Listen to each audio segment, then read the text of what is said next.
What bow did the ancient Greeks use? This is the more appropriate question to ask. Often we attach ethnic connotations to certain bows, when in reality, bows tended to transcend these boundaries. A hunnic bow isn't just a hunnic bow, but is a bow used by everyone in the steppe at the time. Though their nuances might have varied depending on who was producing it, it all functioned with the same fundamental concepts of bone seas and a double arch profile to it. It was a general bow design used even by the Chinese, the Persians, and, if you watch my channel, the late Roman military and further back. The Greeks, like everyone else, did exactly this, adopt what they and others considered to be effective designs for their context, and this differed depending on the period. And other problems exist, like the lack of textual evidence, etc. Our perceptions are based more around not knowing than knowing. Still, pictorial depictions exist, and regardless of the nitpicks that can be picked up like their unreliability, lack of quality, etc., there are still more to be had than simply speculating things out of thin air, and especially when we consider some of the details in the representations that are more consistent between image to image, then we can come closer to a truth. In the Bronze Age, the early Helladic period is the oldest depiction of bows from 2500 to 2000 BC, and these are art styles that lack any real detail. It would be hard to determine the exact shape profile of this kind of bow in Crete. In fact, a lot of pieces of artistic evidence come from Crete. This doesn't have any connection to the later reputation for Cretan archers. I mean, I could be wrong about that, but it simply is natural given the Minoan culture of Crete with complex art styles long predate the Mycenaean culture we usually associate with Greeks. For that reason, we'll see more evidence of bows from here, while evidence of bows in the mainland come after. We can say that the limbs do curve backward, with no indication of a forward tiller at the ends of the bow, where they are strung. In some cases, the bow follows a single curve shape pattern, while this depiction from around the turn of the 2nd century BC, the double arch shape profiles are more apparent. Even then, the tips still evidently curve back in a strung state. This other depiction is possibly a bow based on the shape and double arch, with the center of the limbs arching downward, and the tips pointing in the opposite direction, while the arch of the handle is pointing in the direction of said tips.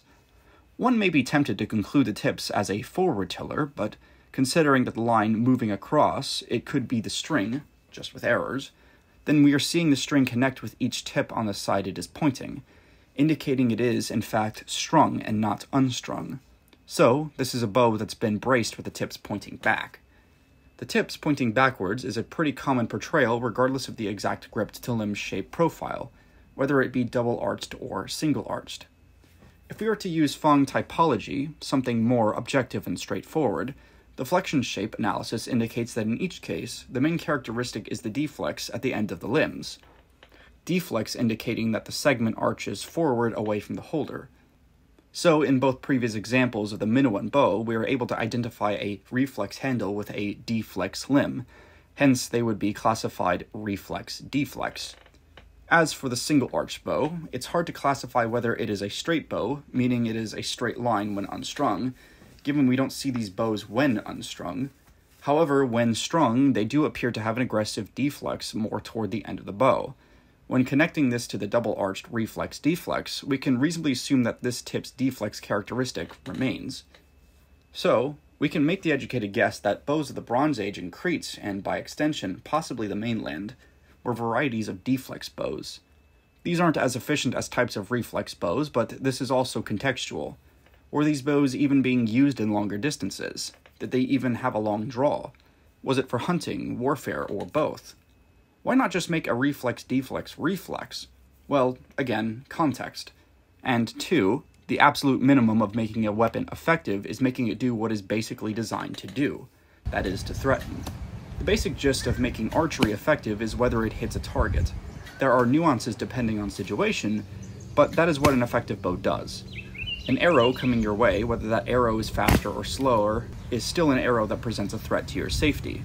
Even if it doesn't hit you, there's still a guaranteed reaction that you will at least try to dodge it, or you will flinch, or even hesitate. A weapon doesn't have to be the most effective at killing lots of people to be effective. It's just something that needs to present a threat.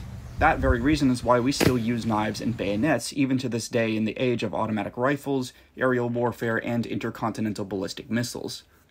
Even in geometric period art, bows of the deflex variety appear to have been the same, but also crossing over with new types.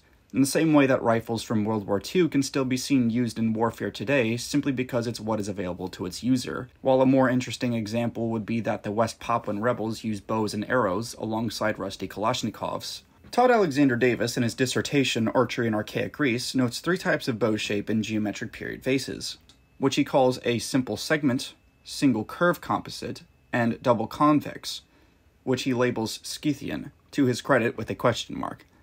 He had suggested that this was an early example of adoption of what we would generically call a Scythian bow, but if we really apply Fang typology, we would know that the common BC Scythian bow is actually a 3-segment bow, not just defined by a double arch.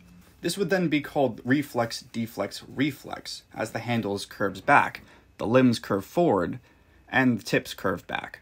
The example compiled are more in line with the earlier evidence of the Bronze Age, that is, 2-segment reflex-deflex bows, and the single-segment bow, either straight bow or just deflex, it's hard to say.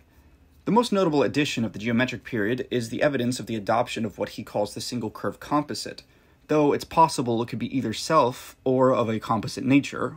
This we would then call deflex-reflex.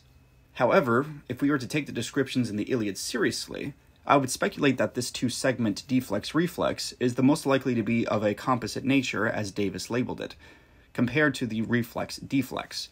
The bow of Pandaros is described as a horn bow, and though wood as a material isn't mentioned, it is best to say that it's left out because the horn itself is the material that is most notable to its aristocratic nature, Pandaros having gained the horn from shooting an ibex with another bow, with the implication that it is a self-bow since, he didn't have that horn before.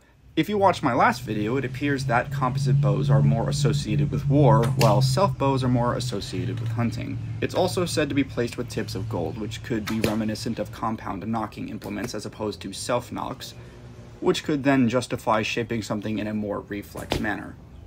Because of the elasticity of the materials put together producing more power to it than draw weight alone, it is sensible then to believe that the bow of Pandarus was the deflex-reflex, as opposed to the reflex-deflex, all as a way to better maximize the mechanics of the composite materials. It is sensible that the deflex curve of this strung bow would then be, as Homer puts it, pulled into a round, making what appears to be a half circle, indicative of its greater elasticity paired with its single-arched shape. Later on, we see shapes indicative of long bows, however with the addition that the deflex curve toward the end is something that continues to appear. What appears in this period is the famous Scythian bow, which is defined by a 3-segment profile being reflex, deflex, reflex, which people have taken to mean evidence for the presence of Scythian mercenaries. This will require another video, but it's more indicative of the adoption of outside military technology, a practice that is almost universal and timeless due to the sheer practicalities that war made a necessity. As pointed out by Davis, the adoption of the Scythian bow by non-Scythian peoples was evident. The Persians, for instance, are depicted in this scene fighting the Scythians, they being identified by their long pointed caps, and of course their 3-segment bows, while the Persians are identified with their flatter caps. However, those on foot wield the long bow, which Herodotus called powerful bows. The Persians, Medes, and Bactrians were all dressed the same, while the Bactrians and Medes used cane bows. The mounted Persians, however, whether they were Medes, Bactrians, or Persians, wielded the Scythian 3-segment bow, while fighting the Scythians who also used the same bow. And again, a lot of displays of these bows can be found in Greek artwork as well. It's a logical travel of ideas from the steppe to Persia, to Anatolia, and then to Greece. Such design was considered practically effective and therefore most useful. So it is sensible that even before the Persian Wars that this bow had, to some extent, found their way into Greek hands, or at the very least, enjoyed a sort of popularity among aristocratic patrons of the arts. It is also best to note that Xenophon pointed out that the bows associated with the Cretans were not able to outrange the bows used by Persians, which in both cases could be taken to refer to both the long bow and the Scythian bow, evidently in use by said Persians. This could then be taken to mean that, if we are to take the Persian and Greek art seriously, that the Persian bows had some kind of reflex at the tips, not necessarily that they were composite bows, while the Cretan bows, due to the design, if not the draw weight, appeared to value a kind of deflex, like the evidence points out going far back in time, which puts it at a disadvantage to something more reflexed at the tips. That is, if I'm correct that it was a matter of the shape, and nothing else.